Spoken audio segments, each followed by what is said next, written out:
বর্তমান মহাজোট সরকারের গত 10 বছরে চরমভাবে বিদ্বেষের শিকার হয় ইসলাম, ইসলামী ব্যক্তিত্ব ও প্রতিষ্ঠান। ক্ষমতায় গেলে কোরআন সুন্নাহ বিরোধী কোনো আইন করা হবে না মর্মে নির্বাচনী ওয়াদা দেওয়ার পরও তা ভঙ্গ করে সরকার একের পর এক ইসলাম বিরোধী কর্মকাণ্ড পরিচালনা করে। এতে হতবাক হয়ে যায় দেশের মানুষ। 1955 সালে ঢাকায় অনুষ্ঠিত দলের তৃতীয় সম্মেলনে দলের নাম থেকে আনুষ্ঠানিকভাবে মুসলিম শব্দ বাদ দিয়ে আওয়ামী লীগ সেকুলার দলে পরিণত হয় এবং প্রকাশ্যে মুসলিম চেতনার বিরুদ্ধে যুদ্ধ ঘোষণা করে। বিগত 10 বছরে সরকারের কর্তা ব্যক্তিদের লাগামহীন ইসলাম বিরোধী ও বিতর্কিত বক্তব্যে সারা দেশে প্রতিবাদের ঝড় ওঠে। আসুন দেখে নেওয়া যাক বিভিন্ন সময়ে আওয়ামী লীগ নেতাদের প্রদত্ত ইসলাম বিদ্বেষী বক্তব্য ও কর্মকাণ্ডের একটি যৎসামান্য চিত্র। শেখ হাসিনা 2011 সালের 5 অক্টোবর ঢাকেশ্বরী মন্দিরে পুজো মণ্ডপ পরিদর্শনকালে প্রধানমন্ত্রী শেখ হাসিনা বলেন, গজের চড়ে যখন মা দুর্গা আসে তখন দেশে নাকি অনেক ফসল হয়। গজে করে যখন মা দুর্গা আসে তখন দেশে নাকি অনেক ফসল হয়, এটা একটা কথিত আছে। কাজে আমরা এবার আশা করি যে আগামীতেও আমরা ফুলে ফলে ফসলে ভরে উঠব, দেশের মানুষ উন্নত হবে। আমরা এখানে সবাই যার যার ধর্ম আমরা পালন করব, ধর্ম যার যার, কিন্তু উৎসব সকলের, এবং আমরা সবসময় সেটাই মানি। এছাড়াও জাতীয় সংসদে একবার শেখ হাসিনা বলেন, আমার ছেলের বউ ইহুদি না, হ্যাঁ সে খ্রিস্টান, খ্রিস্টান আমাদের আহলে কিতাব। সজীব ওয়াজেদ জয় 2013 সালের 13 সেপ্টেম্বর রাজধানীর বঙ্গবন্ধু আন্তর্জাতিক সম্মেলন কেন্দ্রে সুচিন্তা ফাউন্ডেশন নামে একটি সংগঠন কর্তৃক আয়োজিত এক অনুষ্ঠানের প্রধানমন্ত্রী শেখ হাসিনার পুত্র সজীব ওয়াজেদ জয় বলেন যে আজকে যে 3 ছাত্রের মধ্যে একজন মাদ্রাসার ছাত্র, আমরা সেটাকে বদলানোর আন্দোলন শুরু করে দিয়েছি। এই 5 বছরের মধ্যে আমরা শুরু করে দিয়েছি। এছাড়াও সজীব ওয়াজেদ জয় বিভিন্ন সময় মন্তব্য করেন, বাংলাদেশে বোরকা ব্যবহার 500 ভাগ বেড়ে গেছে, সেনাবাহিনীতে মাদ্রাসার ছেলেদের সংখ্যা বেড়ে গেছে, দেশ থেকে বোরকা তুলে ফেলতে চায়, সেনাবাহিনী থেকে ইসলামপন্থীদের বিতাড়িত করতে হবে। লতিফ সিদ্দিকী 2014 সালের 29 সেপ্টেম্বর নিউ ইয়র্কের জ্যাকসন হার্টসে একটি হোটেলে নিউ ইয়র্কস্থ টাঙ্গাইলবাসীদের সাথে এক মতবিনিময়কালে তৎকালীন আওয়ামী লীগ সরকারের ডাক ও টেলিযোগাযোগ মন্ত্রী লতিফ সিদ্দিকী বলেন, আমি জামায়াতে ইসলাম বিরোধী, তার চেয়েও বেশি বিরোধী হজ ও তাবলিগ জামায়াতের। আমি কিন্তু হজে আর তাবলিগ জামাতের দুইটার গুরুতর বিরোধী। আমি জামায়াতে ইসলামের যত বিরোধী, তার চেয়ে হজের এবং তাবলিগের বিরোধী। যে কত ম্যান পাওয়ার নষ্ট হয়, কত ম্যান পাওয়ারটা নষ্ট হয় তোমরা বিবেচনা করে দেখো। হজের জন্য 20 লক্ষ লোক আজকে সৌদিতে গেছে, এই যে কোনো কাম না, এরা কোনো প্রোডাকশন দিচ্ছে না, শুধু ডিডাকশন করতেছে, শুধু খাচ্ছে, হ্যাঁ দেশের টাকা নিয়ে যে ওদের দিয়ে আসছে। এই বক্তব্য প্রদানের পর যখন সর্বত্র সমালোচনার ঝড় ওঠে তখন তিনি অকপটে বিবিসি বাংলা ও কয়েকটি গণমাধ্যমে সাক্ষাৎকারে বলেন, আমি যা বলেছি জেনে বুঝে বলেছি, দায়িত্ব নিয়ে বলেছি, বক্তব্য প্রত্যাখ্যান করার প্রশ্নই ওঠে না। আপনি আপনার বক্তব্য প্রত্যাহার করছেন না বা সেখান থেকে সরে আসছেন না? প্রশ্নই ওঠে না। একমাত্র এখানে একটি কথা আছে, আমার মাননীয় প্রধানমন্ত্রী, আমার নেতা যদি আমাকে আদেশ করেন যে আপনি এটা প্রত্যাহার করেন, তার সম্মানে আমি প্রত্যাহার করতে পারি, তাছাড়া কোনো কিছুতেই আমি প্রত্যাহার করব না। মেক্সিকো থেকে বলছিলেন বাংলাদেশের ডাক ও টেলিযোগাযোগ মন্ত্রী আব্দুল লতিফ সিদ্দিকী। এর আগেও তিনি ইসলাম বিদ্বেষী বক্তব্য দিয়ে নিজের আওয়ামী অবস্থানে টিকে ছিলেন। ধর্ম একান্তই ব্যক্তি, ধর্ম সমাজ এবং রাষ্ট্রকে নিয়ন্ত্রণ করবে না। 2009 সালে আওয়ামী সরকারের পররাষ্ট্রমন্ত্রী থাকাকালীন আব্দুল লতিফ সিদ্দিকী বলেছিলেন, ধর্ম তামাক ও মদের মতো একটি নেশা। অ্যাডভোকেট কামরুল ইসলাম 2016 সালের 21 জানুয়ারি রাজধানীর মুসলিম ইনস্টিটিউট হলে একটি মানবাধিকার সংগঠন সম্মেলনে প্রধান অতিথির বক্তব্যে বলেন, আজকে যেভাবে ব্যাঙের ছাতার মতো কওমি মাদ্রাসা গড়ে উঠছে, প্রত্যেকটি এলাকায় একটি এলাকায় কতগুলো কওমি মাদ্রাসা আপনি হিসেব করতে পারবেন না। আজকে যেভাবে ব্যাঙের ছাতার মতো কওমি মাদ্রাসা গড়ে উঠছে প্রত্যেকটা এলাকায়, ব্যাঙের ছাতার মতো আমি বলবো কওমি মাদ্রাসা, আপনার এলাকায় কতগুলো মাদ্রাসা আপনি হিসেব করতে পারবেন না। আপনাদের পাহাড়ি অঞ্চলে যে সমস্ত মাদ্রাসাগুলো থেকে ট্রেনিং ক্যাম্প যেগুলো আবিষ্কার হচ্ছে, যেখানে অস্ত্র পাওয়া যাচ্ছে, এমন এমন সমস্ত অস্ত্রের ভান্ডার সেখানে, আপনারা এই সমাজকে রক্ষা করতে হলে তাদের বিরুদ্ধে সবচেয়ে বেশি সোচ্চার হতে হবে।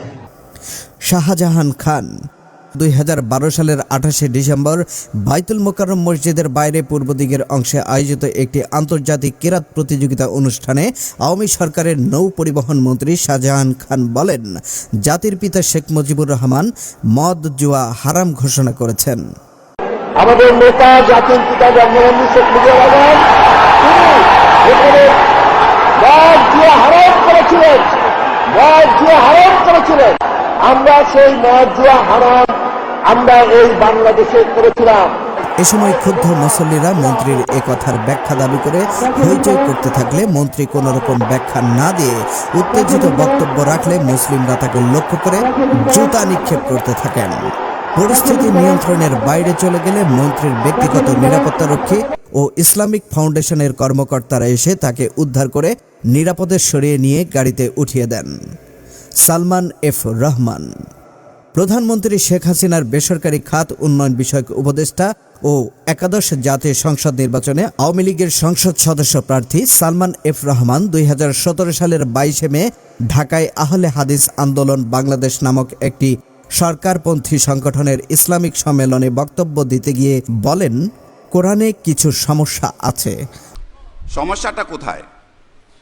কোরআনটা নিয়ে তেমন সমস্যা নাই, কোরআনটা নিয়েও সমস্যা আছে কিন্তু তেমন নয়। সমস্যাটা চলে আসে আপনার হাদিসটা নিয়ে। দবিরুল ইসলাম ঠাকুরগাঁও 2 আসনের আওয়ামী লীগের এমপি দবিরুল ইসলাম সংখ্যালঘু নির্যাতন প্রসঙ্গে সংসদে দেয়া বক্তব্যে বলেন, আমার একমাত্র পুত্রবধূ হিন্দু, কলকাতার মেয়ে। হিন্দু রীতিনীতি অনুসারে আমার ছেলের বিয়ে হয়েছে। ছেলের বউ ইন্ডিয়ায় গেলে পূজা করে আর বাংলাদেশে আসলে নামাজ পড়ে। আমি ধর্ম নিরপেক্ষতায় বিশ্বাস করি। মাননীয় স্পিকার, আমার একমাত্র পুত্রবধূ, সেও হিন্দু, সে হচ্ছে গাঙ্গুলি, কলকাতার মেয়ে। এবং হিন্দু রীতিনীতি অনুসারে আমার ছেলে যখন কলকাতায় লেখাপড়া করে তার বিয়ে হয়েছে, আমি আপত্তি করিনি।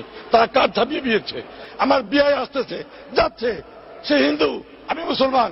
আমার বৌমা ইন্ডিয়া গেলে পূজা করে, এখানে আসলে এসে নামাজ পড়ে, এটা তো আমার অপরাধ না। আমি ধর্ম নিরপেক্ষতা বিশ্বাস করি। সুরঞ্জিত সেনগুপ্ত 2012 সালের 7 আগস্ট সুনামগঞ্জের আওয়ামী লীগের উদ্দেশ্যে আয়োজিত কর্মী সভায় ও ইফতার মাহফিলে প্রধান অতিথি হিসেবে আওয়ামী লীগের সাবেক প্রেসিডিয়াম সদস্য ও মন্ত্রী সুরঞ্জিত সেনগুপ্ত বলেছিলেন, বিসমিল্লাহ বলে বলির খাসির মাংস খাওয়া জায়েজ।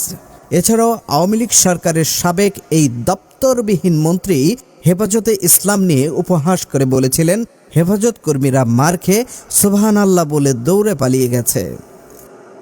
সৈয়দ আশরাফ 2011 সালের 13 জুলাই এক অনুষ্ঠানে নিজে ধর্মনিরপেক্ষ সাজতে গিয়ে আওয়ামী লীগ সাধারণ সম্পাদক ও সাবেক স্থানীয় সরকার মন্ত্রী সৈয়দ আশরাফ বলেন, আমি হিন্দুও নই, মুসলমানও নই। আবুল মাল আব্দুল মুহিত 2012 সালের আগস্ট মাসে অর্থমন্ত্রী আবুল মাল আব্দুল মুহিত বলেন, শ্রীকৃষ্ণের আদর্শ অনুসরণ করে সত্য ও ন্যায়ের পথ অনুসরণ করতে হবে, যা 10 আগস্ট দৈনিক আমার দেশ পত্রিকায় প্রকাশিত হয়।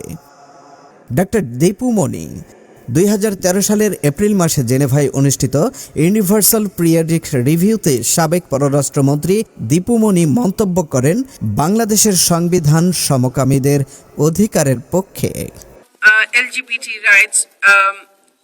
On LGBT, we concur with NHRC that the laws of the land, however, we recognize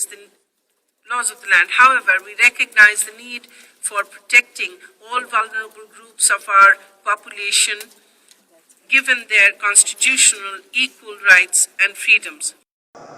Shamim Afzal 27 November 2011 আগারগাঁওয়ে ইফার ইমাম প্রশিক্ষণ কেন্দ্র পরিদর্শনে আসে একটি মার্কিন প্রতিনিধি দল। এদের সম্মানে আয়োজিত অনুষ্ঠানে এক পর্যায়ে ডিজি শামীম আফজালের অনুরোধে ইমামদের সামনে মার্কিন তরুণ-তরুণীরা পরিবেশন করে অশ্লীল বেলে ড্যান্স। বিগত সময়গুলোতে আওয়ামী লীগের অনেক শীর্ষ নেতারা ইসলামের বিরুদ্ধে কেবল বক্তব্য রেখে ক্ষান্ত হননি, বরং তাদের নানা কর্মকাণ্ড ইসলামী চেতনাকে বিলুপ্ত করে ধর্মনিরপেক্ষতার নামে সমগ্র জাতিকে ধর্মহীন করার ভয়ানক পরিকল্পনা জাতির সামনে প্রকাশিত হয়েছে। দেশের ইসলাম প্রিয় সকল সচেতন মানুষের কাছে আস্থা দিবালোকের মতো স্পষ্ট।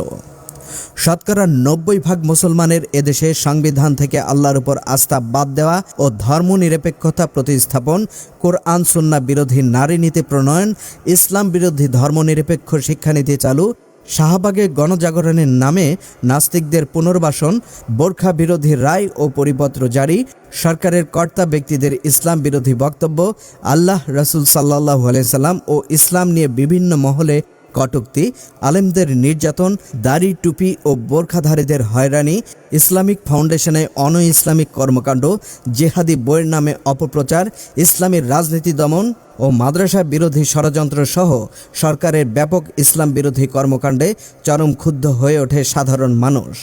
সময় এসেছে ধর্মদ্রোহী অপশক্তিকে রুখে দাঁড়াবার, সময় এসেছে নাস্তিক্যবাদীদের উপযুক্ত জবাব দেওয়ার, এখন সময় তৌহিদি জনতার, সময় এখন ধর্মপ্রাণ প্রতিটি মানুষের। এই নির্বাচনে ধর্মদ্রোহীদের না বলুন।